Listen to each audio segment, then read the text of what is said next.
The LCS is back, and so are we. Primetime eSports starts right now.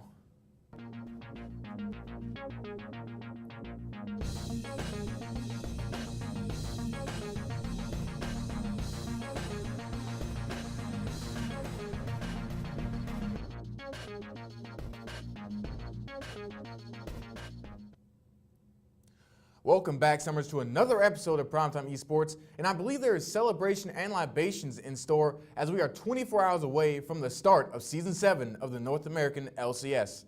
With a lot of knowns and many more what-ifs, you best believe this will be one of the most exciting seasons in LCS history. With that being said, let's go ahead and look at the match schedule for Week 1. In North America, on Friday, we have our match of the week, Team Solo Mid versus Cloud9 and Echo Fox versus Phoenix 1.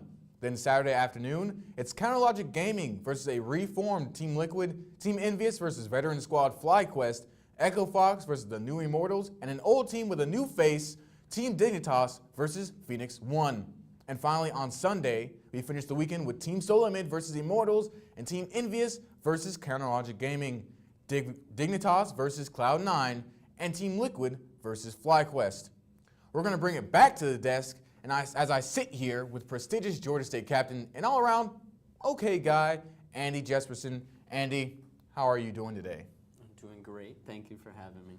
Now, I know EU LCS started a little bit earlier today. Those matches were super exciting. What do you think so far of the 10-pick ban phase and of EU LCS as a whole right now? I love it. I think it's exactly what we predicted. It's just opened the meta up for more fun and exciting things.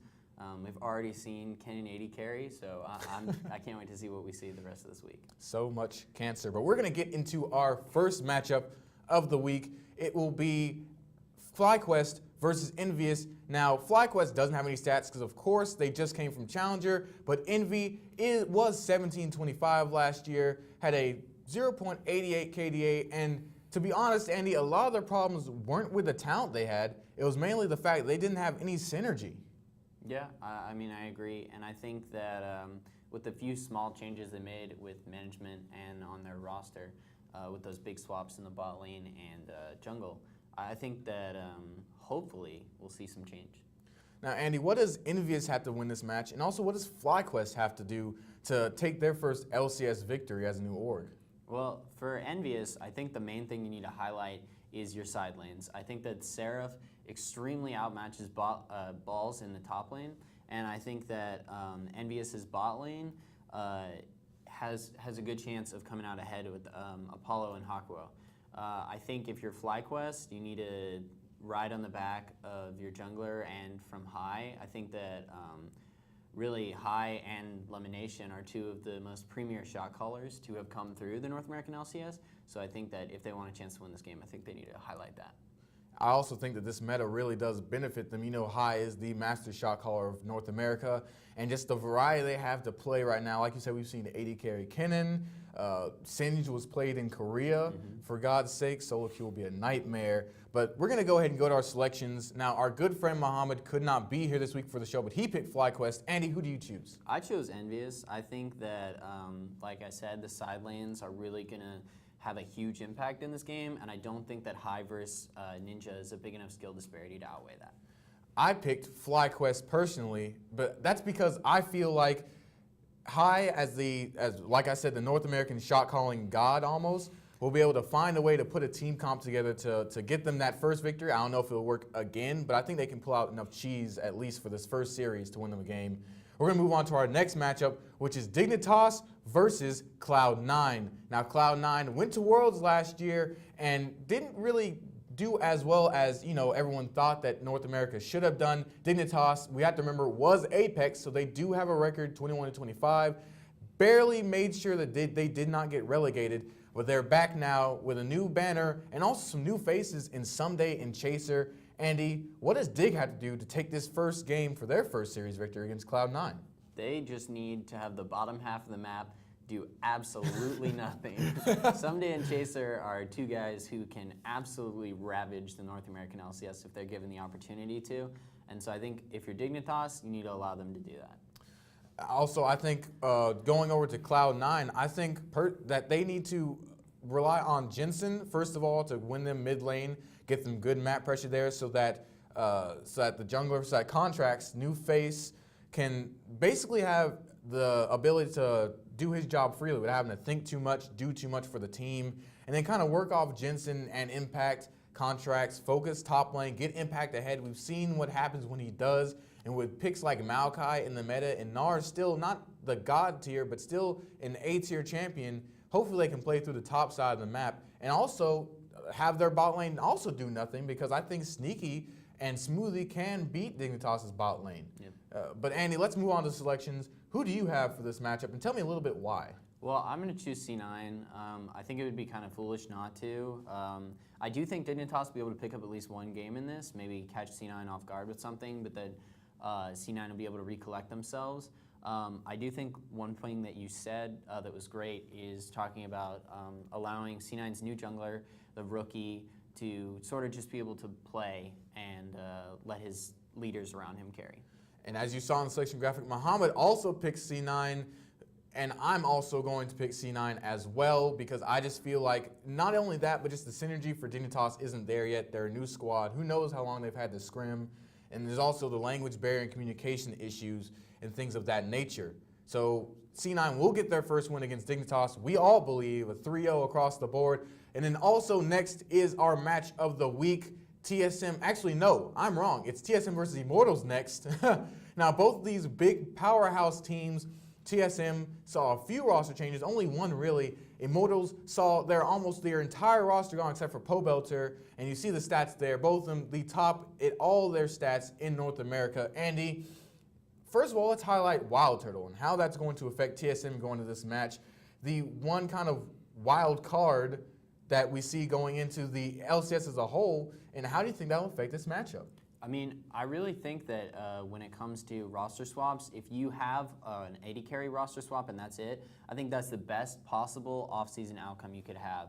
AD carry is, in a shot calling perspective, the lowest impact role of the 5, and so I think that just being able to fill someone else in there is going to be a pretty easy transition for TSM.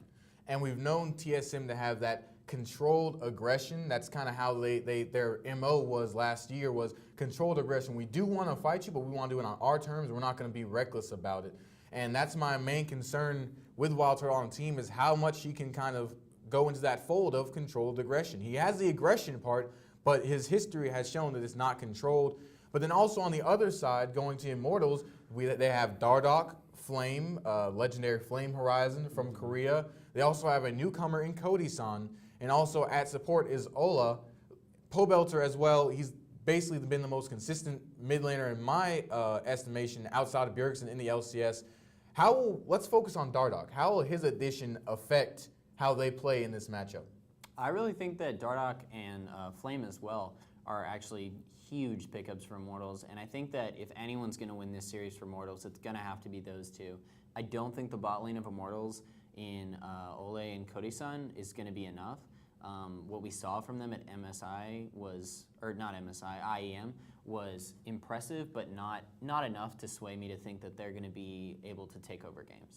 I feel the same way. I think that at IEM, first of all, it wasn't just the way they played, but the level of competition they played outside of Samsung was not that high. A lot of the top teams did not attend the event. Either they bowed out or they couldn't for, extraneous reasons. Right. But I think that their body of work has improved, and I just think that they need time, especially with Cody-san as a rookie.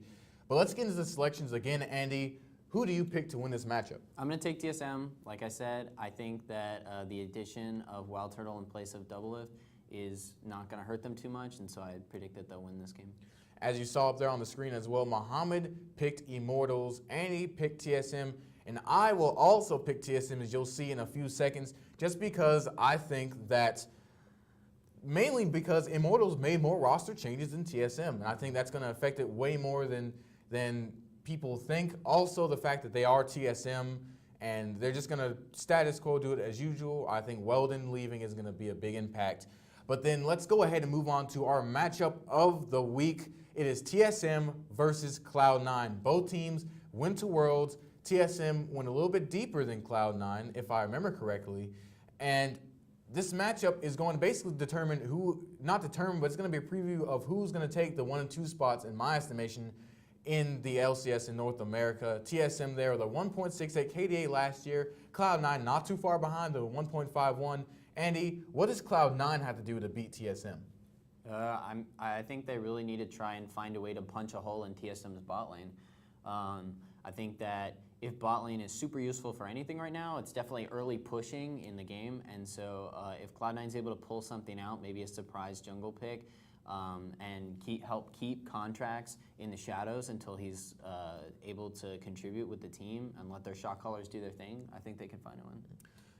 And in my estimation, what I've seen from Cloud9 is I think it's going to be a fight in the jungle. I think it's basically going to be, can contracts out jungle Sven Skaren? Because from what I've seen, from watching him in the challenger scene, he's kind of like a peanut for Cloud9, where he's extremely aggressive, but his mechanics are there to where he can be aggressive and not get punished for it 9 times out of 10. It's going to be mainly how much of the burden is on him for this team, how many decisions, because I believe that they said that he is also one of the shot callers on the team.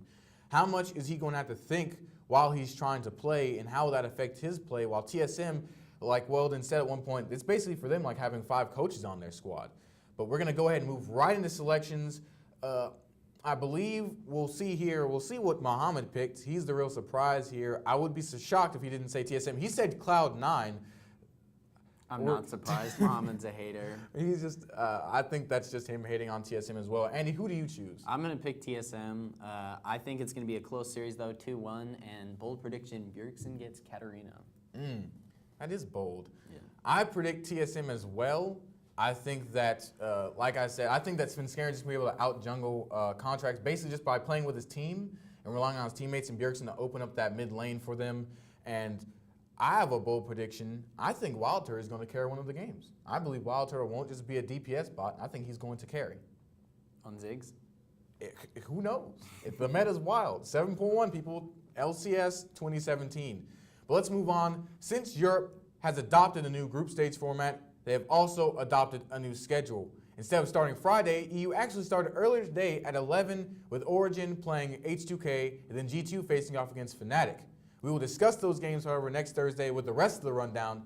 There is also still 2 more days of games for Europe on Friday and Saturday. On Friday, straight out of the Challenger Series, new team Misfits plays their first match of their fledgling LCS career against Giants Gaming, and then Unicorns of Love looks to work some magic and secure their opening win of the split against Team Vitality. Finally, on Saturday, Rawcat plays G2 eSports, and then for the first week of the EU LCS wraps up with H2K versus Splice. Now, Andy, we're going to skip G2 Fnatic. That was one of the matches I was supposed to highlight, but they play today. Whoopsie on me. We're going to go straight toward Misfits versus Giants. Now, this Misfits squad is new, but they were coming out of the Challenger Series looking extremely hot. Who do you, tell me a little bit about what you think of this matchup. As we see the graphic up there, Giants, they didn't even do that well at all last split. They were 10 games below 500. Their KDA was barely above 1. And I think Misfits will take this just on principle of power alone. I don't think Giants improved that much over this offseason. Yeah, I think if anything, Giants got worse in the offseason. They got rid of arguably their best player, Maxlor, and Misfits, it looks like a really solid squad. They have Power of Evil and Hansama. Hansama, one of the best AD carries in Europe. And I expect those 2 guys to show out. So I'm with you. I think Misfits has a good chance of winning this one. I also believe that they brought in a Korean import to jungle or top lane. I cannot remember off the top of my head. But I believe that's true, and that'll also be a big impact. I think that besides team chemistry, I think they just have too much firepower for Giants to overcome. Like you said, Giants did get worse. They lost Maxlor and didn't make any other improvements over the offseason. And last year, it wasn't even that their coordination was off, communication-wise. Just that they were just not mechanically as gifted as the rest of these top teams, and that kind of bled over into their macro play. And I think this is just going to be a 3-0 outright, as it is a best of 3 now, not a best of 2, thank God. Andy, we're going to go straight to the selections. Who do you pick to win this game? I believe Mohammed picked Misfits, by the way, and he did. Who do you pick to play this game? I'm going with Misfits as well. Like I said, Power of Evil, Hansama, I just think they're too mechanically stacked for Giants. I think I also picked Misfits as well, and I did pick Misfits because, like you said, I think they're too stacked power-wise, and Giants are just too deficient right now. So let's go ahead and move on to our last matchup that we're going to highlight, which is a really big one for Group B, H2K versus Splice. Now, as we see the graphic, both teams went to Worlds. Splice did a little bit better than people expected, but not as much. And the only reason their record looks like that is because their initial split in the spring, they were abysmal, but then they obviously improved to 24-12. H2K, actually, for all the grief people gave them, was a powerhouse, 35-20 with a 1.17 KDA. But look there at the stats. Splice controlled Baron about 20-odd percentage points more than H2K. Andy, what does Splice have to do to win this game? Same thing they did last year. I mean, if we saw anything from Splice, they went into Worlds as a young squad. We expected them to learn a lot, and I think they did. I think they're going to retain the information that they learned from those top teams, from scrims and on-stage performances, and I think they're going to do what they do. It depends on the composition. Sometimes they can 1-3-1 with Sincooks and Wonder carrying in the side lane. Sometimes they'll put Trashy on an early game jungler, and he'll just take over. I think they really have limitless options. It's just that are all at their disposal. I think the thing that people kind of underestimated going into this matchup was H2K's lineup. They had basically an entirely new lineup except for Yankos and Odoamne in the top lane. Mm-hmm. They grabbed Fevivin at mid lane from Fnatic. They also have a new bot lane, Nuclear and Che. And for those that didn't watch today, they actually look really, really good, really aggressive, really clean, cleaner than the H2K of the past, where it was more like we're going to rely on kind of chaotic gameplay and ours being more mechanically efficient and also some luck to win. But I think that you have a point that you want to say, Andy. Well, I think if we learned anything from today, it's that they just need to let Yankos go crazy. I mean, this guy is a monster. He played Kha'Zix and turned up. He played Nocturne and did the same thing. I mean, he is one of the best junglers in the world, and especially in Europe, and they just need to find ways to highlight him and allow him to make opportunities for his teammates. Especially in a meta where playing a tank jungler is not the only option. Last meta is basically like if you don't play a tank jungler or Nidalee, then you basically might lose the game because it's a 4v5 because you don't bring the sort of like the absorption of the CC and all the things that a tank can do for your team out of the jungle. You don't bring that to the table. I think this meta definitely fits Yankos. And also, Fevivin is a very, very, very solid mid laner. I think that at Fnatic, he suffered because his other lanes weren't that good, and therefore it's very easy to prioritize him and cancel him out in the early game, and therefore he had no impact in the rest of the game. I think people blamed him a little bit too much last year for Fnatic's shortcomings. I think this year will be his big year, and as we saw in the games earlier, I think he had a combined 12 games between both the games they played and their 2-0 victory. For Splice, I think it's also going to be about Trashy and what can he do to equalize the gains that Yankos makes, whether it's invading his jungle, will he be ganking somewhere else, will he be counter jungling, what can he do? And also I think it's up to Wonder to win the top lane outright. You saw in the game today, either Odoamne won the lane or he went even enough to where he still impacted the team later on in the mid and late game phase, and that was a big part of H2K's team comp. We're gonna go ahead and move into the selection part of this. I believe Mohammed, drumroll please, picked H2K. Andy, who are you going with? I'm going with Splice. I fully believe that these same 5 from last year have a good chance to win this one. That was my selection that showed up. I picked H2K to win. I just think that, or never mind, we all 3 picked H2K. A little bit of last minute shuffling, our bad on that end. But I also picked H2K with Mohammed. I just think that coming off World's performance, and that these picks, the people they picked up have been a noticeable upgrade from the chaotic, somewhat style that they were last year. And to be honest, I think I told you this in talk outside the show that H2K was kind of like a Team Liquid breaking point, but they just didn't put it out in the documentary. But I think with this new lineup, it's a lot more stable, a lot more positive. But you keep shaking your head. I could not disagree more. That's okay. Yeah, you sure you don't have anything? No, I'm good. I'm good. You're good? Keep going. All right. Well, that's it from us, guys. And I want you to enjoy this first glorious weekend of LCS, but also to make sure you follow us on Facebook at PrimeTime Esports, Twitter at PT Esports, and that's with AZ, And also subscribe to our YouTube at GSTV Primetime Sports. That's also with a Z, and that's where you can find our Primetime Esports playlist to keep up with us and all the news we're bringing to you. And as always, see you next week.